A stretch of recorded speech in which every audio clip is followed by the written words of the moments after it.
仲有冇比呢個更招馬嘅豪門戲碼？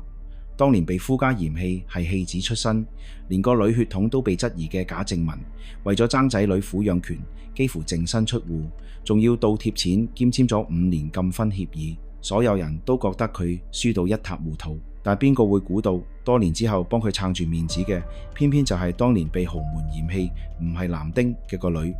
前夫屋企幾億家產冇人接班，曾經被當成賠錢貨嘅胡同妹，硬生生反轉局勢，變成豪門唯一繼承人，由豪門邊緣人反轉變成爭住巴結嘅大義人。今日我哋就嚟爬一爬呢場持續咗10幾年嘅豪門大戲，睇下賈靜雯呢兩母女點樣谷底翻身。1974年，賈靜雯喺台北市一個普通家庭出世，父母經營住一間小餐館。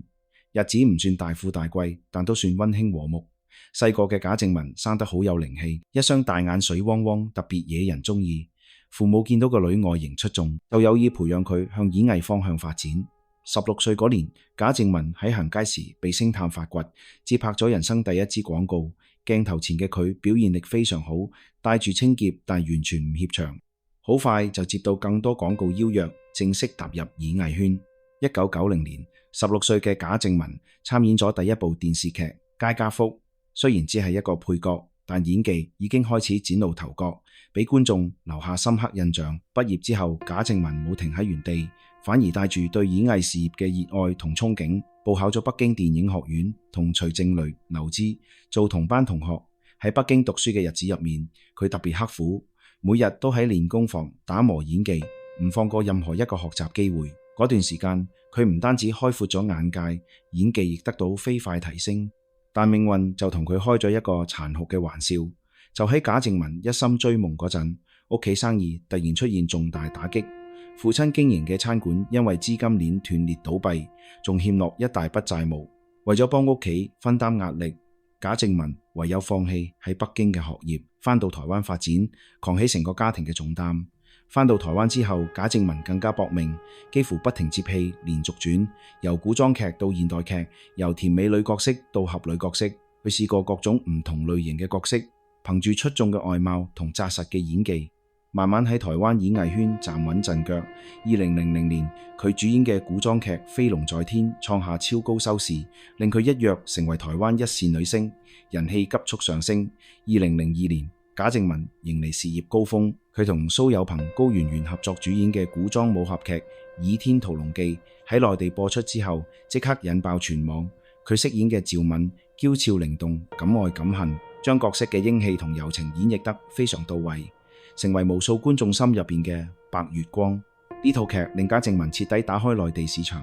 粉絲數量急升，商業代言同影視邀約不斷湧嚟，令佢事業去到前所未有嘅高度。就喺事業最風光嗰陣，賈靜雯嘅感情生活亦出現新轉折。2003年，佢喺一次高爾夫球活動入邊識咗上海富二代孫志豪。孫志豪家世顯赫，父親孫文窩創辦咗捷達貨運集團，經過多年發展，資產早已超過10億，業務遍佈全球多個國家同地區。而孫志豪一畢業就接手屋企部分生意，喺外人眼中係標準豪門接班人，年輕有為又英俊瀟灑。第一次見面嗰陣，孫志豪已經被賈靜雯嘅外貌同靈動吸引，對佢展開猛烈追求。佢唔單止對賈靜雯細心體貼，仲成日製造浪漫驚喜，送花送豪車，帶佢出入各種高端場所。對於由細到大要扛起家庭重擔，喺演藝圈打拼多年嘅賈靜雯嚟講，孫志豪嘅出現就好似一道光，帶俾佢久違嘅安全感同歸屬感。當時嘅賈靜雯雖然事業成功，但內心一直渴望有一個穩定家庭。喺孫志豪嘅猛烈攻勢之下，佢好快就沉淪，兩個人迅速墮入愛河，開始一段甜蜜戀情。佢哋一齊環遊世界，一齊出席各種社交活動。孫志豪成日都好自豪咁同身邊人介紹，呢個就係我女朋友賈靜雯。而賈靜雯亦沉浸喺愛情嘅甜蜜入面，對未來生活充滿期待。但呢段戀情並冇得到所有人祝福。隨住兩人戀情曝光，網上開始出現各種質疑聲。有人話賈靜雯係為咗嫁入豪門先同孫志豪一齊，將感情當成跳板。亦有人翻出孫志豪過去花花公子嘅經歷，話佢私生活混亂，勸賈靜雯要三思。面對呢啲流言蜚語，沉浸喺愛情入邊嘅賈靜雯並冇理會，佢堅信自己揾到真愛，可以改變孫志浩。兩個人拍拖冇幾耐，賈靜雯就意外有咗身孕。呢個消息令賈靜雯又驚又喜，佢以為懷孕可以令兩人感情更加穩定，順利嫁入孫家。但佢點都估唔到，豪門門檻遠比想象中高得多。等住佢嘅唔係甜蜜婚姻，而係無止境嘅羞辱同委屈。當賈靜雯帶住肚見未來奶奶嗰陣，即刻就被潑咗一盆冷水。因為孫武打從心底睇唔起佢娛樂圈出身，覺得戲子成日拋頭露面，配唔上自己個仔，甚至懷疑賈靜雯肚入邊個 BB 唔係孫家骨肉，放話一定要等個 BB 出世驗 DNA， 確認係孫家血脈，先肯承認呢段婚事，連婚禮都要等 DNA 結果出嚟先搞。對當時已經走紅嘅賈靜雯嚟講，呢啲無疑係極大羞辱。但佢為咗個女，為咗一個完整家庭，硬生生將委屈吞落肚，照住孫武意思去做。2005年胡同妹出世， DNA 檢測結果確認係孫志浩個女，孫家先肯鬆口俾兩人喺美國登記結婚，只係辦咗一場小型婚禮。婚禮上孫武全程黑面，幾乎冇俾過賈靜雯好面色，擺明唔認同呢個新抱。結婚之後，賈靜雯原本以為忍一忍就可以安安穩穩過日子，點知呢段婚姻入邊嘅問題先啱啱開始。孫家重男輕女，思想非常嚴重，一直都想有個男丁繼承家業。胡同妹出世，自然令孫家唔滿意。孫家人亦多次公開表示，希望孫志浩可以再生個仔，延續香火。更加離譜嘅係，孫志浩婚前已經有花花公子嘅名聲，婚後更加完全露出本性，根本冇承擔起丈夫同父親嘅責任，成日唔務正業，沉迷玩樂，甚至喺賈靜雯就快生產前一日，仲被影到同前任女友一齊飲酒，完全冇將就嚟生產嘅老婆放喺心上。結婚冇幾耐，孫志浩出軌嘅消息就不斷被爆出，經常背住賈靜雯同其他女性曖昧不清，夜唔返屋企已經變成常態。而賈靜雯為咗俾胡同妹一個完整家庭，一次又一次選擇包容，仲幫孫志浩解釋，但佢嘅退讓並冇換嚟珍惜，孫志浩反而越嚟越過分，甚至開始喐手對賈靜雯實施家庭暴力。之後更加有媒體爆料，話孫志浩連賈靜雯阿媽都唔放過，喺一次爭執入邊推撞老人跌落樓梯，令到老人受傷。賈靜雯一次又一次忍讓，都冇換嚟孫志浩收斂，反而令佢更加肆無忌憚。兩個人嘅婚姻早已名存實亡，幾乎每半年就會傳出婚姻破裂消息，外界亦普遍唔睇好呢段關係。直到2009年，賈靜雯終於頂唔順，打破之前沉默，召開記者會，當住所有媒體面前聲淚俱下控訴孫志浩嘅所作所為。記者會上，賈靜雯坦言自己已經4個月冇見過個女胡同妹。原來之前兩人發生爭執之後，孫志浩一句都冇講，直接將只得1歲幾嘅胡同妹帶去美國收埋，完全冇晒蹤影。無論賈靜雯點樣聯絡都揾唔到人。為咗揾翻個女，賈靜雯唯有向媒體求助，希望借助輿論壓力逼孫志浩將個女送翻嚟。記者會現場，賈靜雯仲展示咗孫志浩出軌證據，各種相片同聊天記錄全部齊晒，將孫家家醜完全擺上台面。賈靜雯嘅控訴好快引發全網熱議，大家紛紛心痛佢同個女，但孫家亦冇坐以待斃，好快展開反擊，反過嚟指責賈靜雯唔顧家庭，沉迷拍戲，冇時間照顧小朋友。甚至拎出一段賈靜雯醉酒失態嘅模糊片段，話佢酗酒成性，仲成日帶住啲搞搞震嘅男人返屋企，意圖搞壞賈靜雯名聲，令佢失去爭奪撫養權資格。雙方你來我往，互相撕扯，各種狗血爆料接連曝光，登上各大媒體頭條。原本嘅豪門婚姻糾紛變成全民熱議鬧劇，而年紀細細嘅胡同妹成為呢場豪門鬥爭入邊最無辜嘅受害者，被當成籌碼來回拉扯。孫志浩更加毫無底線，對住媒體講大話，話賈靜雯去美國揾個女嗰陣，兩個人仲一齊住咗2日，重新回憶過去，甚至捏造賈靜雯向公婆跪低認錯嘅說法，企圖顛倒是非，抹黑賈靜雯。呢場拉鋸戰維持咗好長時間，賈靜雯為咗揾翻個女四圍奔波，耗費大量時間同精力，事業亦完全停頓。但係孫志浩始終唔肯鬆口，一直將梧桐妹藏得密密實實，唔俾母女見面。睇住個女被當成威脅自己嘅工具，賈靜雯內心充滿絕望。佢知道再拖落去，受傷最深嘅始終係梧桐妹。為咗可以盡快將個女留喺自己身邊，令佢喺正常環境成長，賈靜雯唯有妥協，答應孫家提出嘅各種苛刻條件。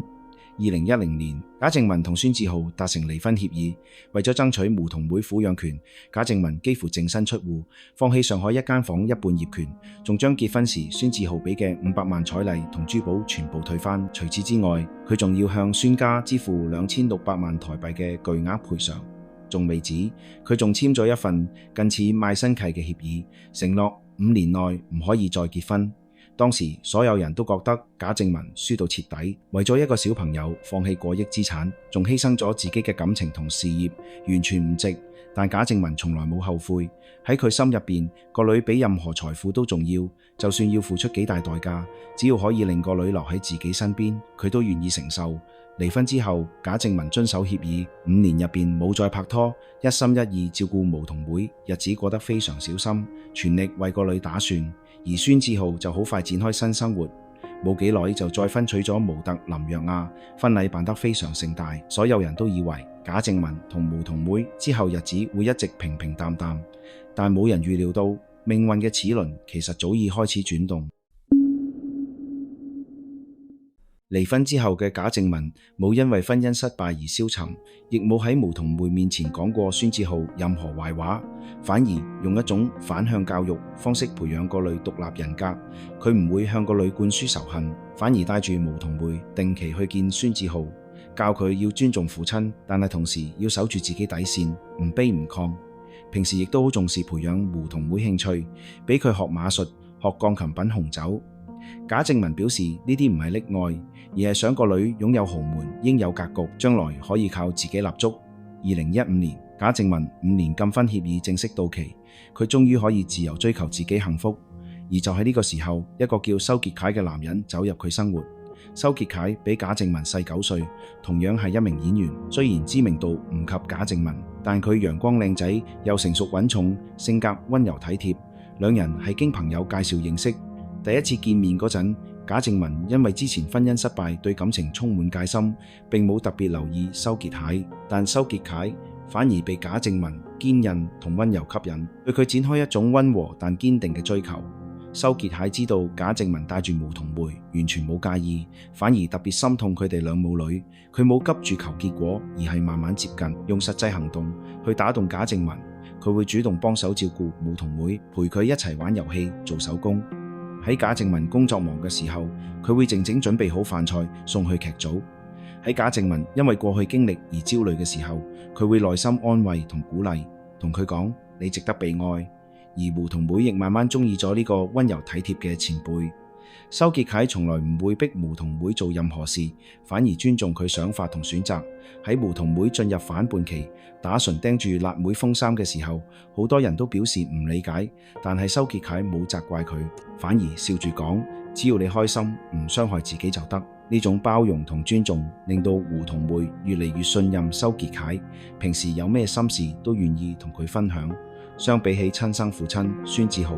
佢反而同修傑楷更加親近。喺修傑楷嘅溫柔照顧之下，賈靜雯慢慢打開心扉，放低過去陰影，勇敢接受呢段感情。兩人一齊之後，感情一直非常穩定。修傑楷唔單止對賈靜雯細心體貼，對梧桐妹亦視如己出，一家3口生活溫馨又幸福。2016年，賈靜雯為修傑楷誕下大女仲松。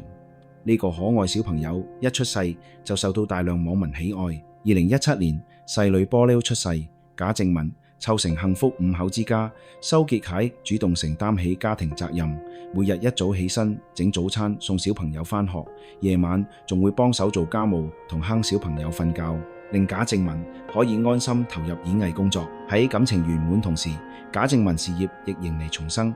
離婚後幾年，佢雖然將重心放喺照顧小朋友身上，但亦冇完全放棄自己演藝夢想。佢利用空閒時間學習新表演技巧，不斷提升自己，等待適合機會。2019年，賈靜雯主演嘅社會寫實劇《我哋與惡嘅距離》播出之後，即刻引爆全網。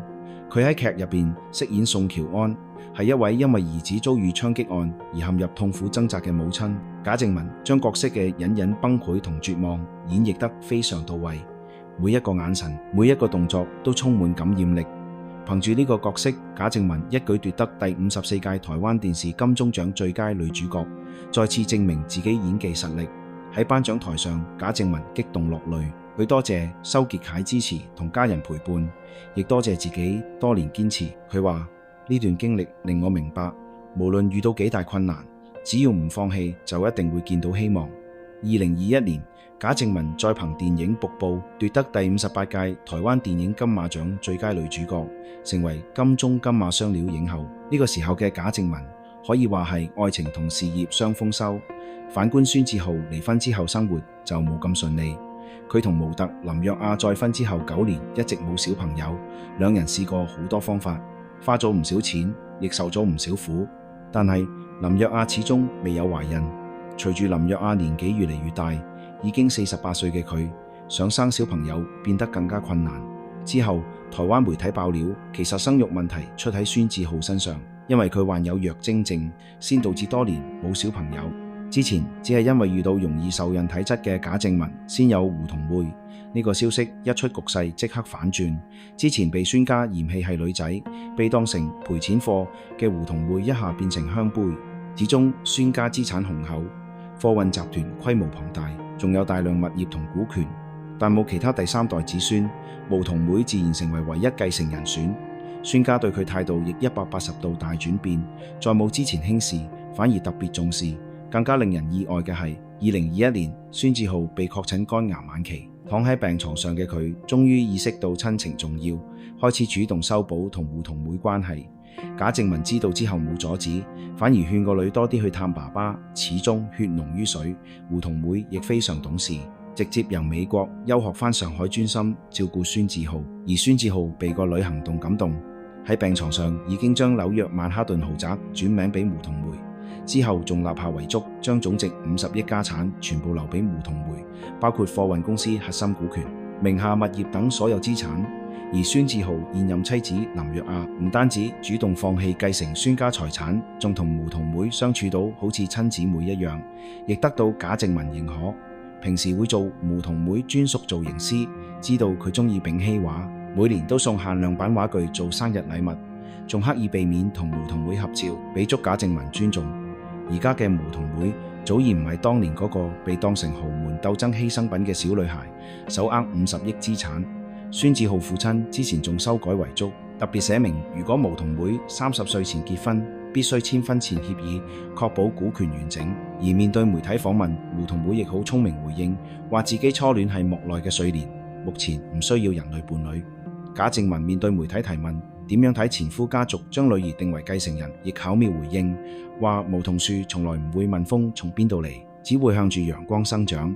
當年佢為咗個女幾乎付出一切，放棄財產，犧牲事業，忍受委屈同羞辱，只係想俾小朋友一個穩定成長環境。而之後正正因為佢用心培養，先令胡同妹養成獨立清醒嘅性格，喺豪門家族風雲變化之中，依然可以咁堅定同從容。以上就係今期嘅全部內容，歡迎喺評論區同我哋互動討論。呢度係鍾 Sir 講案，我係鍾 Sir，我哋下期見。